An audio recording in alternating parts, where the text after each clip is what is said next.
Josh here, and welcome to my review of Gamera vs. Viras. When it's a virus, not virus. You know, very cleverly disguised there.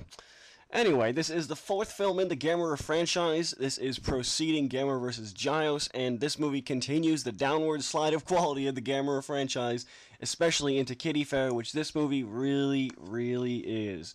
It very much revolves around a small kid, and one thing I did like about this movie, actually, as ridiculous as it was the first 15 or 20 minutes. It seemed harmless enough, and, you know what, as an adult from an adult perspective looking at this series, you can very much tell that it's not aimed for you anymore, but at the same time, it does have that childlike spirit to it that most adults, or any open-minded adults, can still enjoy. However, after that, the movie quickly slides downhill to an almost bare minimum of filmmaking, to the point where I was groaning and just laughing at the movie all the time. And let's get a little further into this. This movie involves aliens coming to Earth to try and put a mind control device on Gamera, and then basically rule the Earth. Okay, fair enough, that makes enough sense.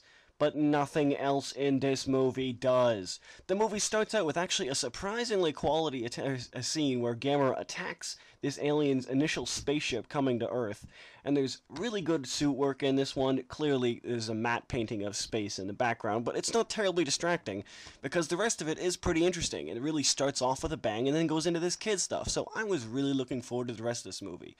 But I'm not even kidding you, there was at least 20 minutes of stock footage in this film, all terribly spread out. I mean, I can take it when they have like a mind scan of Gamera and they say, oh, we're going to examine his memories to know his weakness, and they literally replay the entire fight between Gamera and Baragon, both of them, and the entire fights almost the entire fights at least, between Gamera and Gios, one after another, with no narration or dialogue or anything. It's the exact same scenes you watched. And worst of all, once they get the mind control device on Gamera, oh, like you couldn't tell that one was coming, no real spoilers here. Not that the story really makes a huge amount of difference. They have the gall to use stock footage from Gamera the Giant Monster for Gamera attacking Tokyo. Yes, the black and white footage they intersperse with the color footage, and they just make like you're just not even supposed to notice it. It's absurd and doesn't make any sense, particularly because Gamera is now officially identified as friend of all children in this movie. And very much in that state, when he's attacking Tokyo in Gamera the Giant Monster, he kills kids. Like, seriously, he opened the top of that disco in one of those scenes and fries everyone in there. There was a kid there. Yeah, you weren't friend to him, eh? Just like the two main kids, I guess. Not to mention the fact, why is there a token white kid in this movie? That seems really bizarre to me. I don't understand the purpose for it. Was it just for novelty, I guess? I don't know. Maybe they could have got a better actor, though. Jesus. He's not terrible, but wow, he's getting there. There's really not much story in this movie.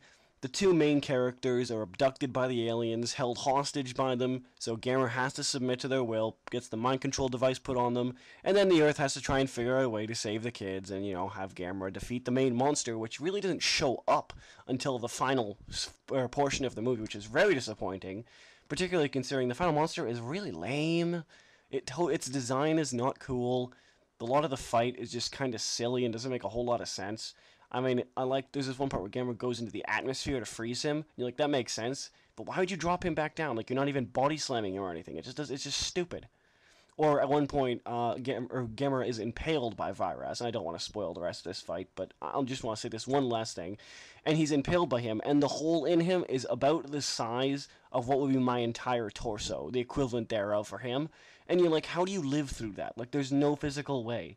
And that seems ridiculous when I'm watching a movie about, a giant flying, fire-breathing turtle with jets in his legs, but it just really does break your disbelief. Not to mention the aliens are absolutely retarded. I mean, come on. How can you have these aliens? This is very much cheap sci-fi here. These aliens look exactly like us. They don't even wear fancy outfits like they do in the next movie, Gamera vs. Gyron.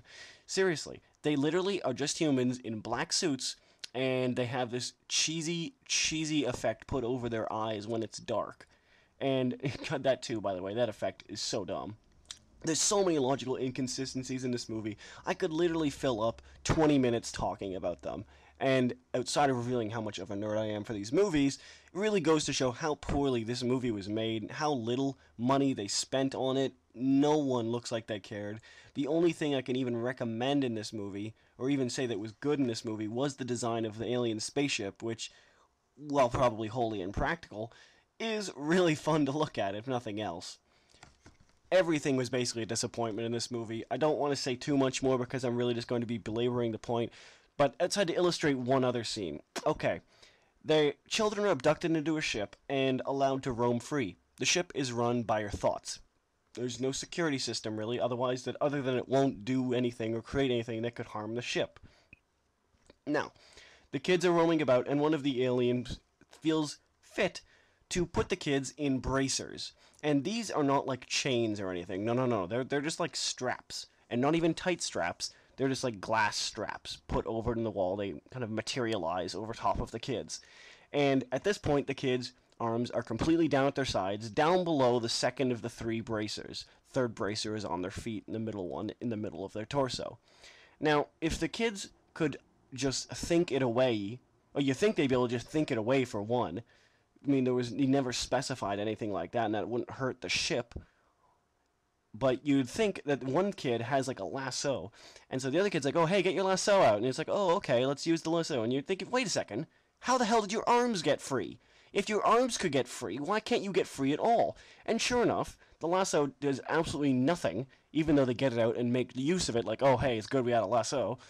And one of the kids just slides out. You're like, "Okay, why'd you need the lasso? And how the fuck did you slide out in the first place? And why was it such a big problem to slide out? And how does the second kid have trouble sliding out after the first kid has slid out?"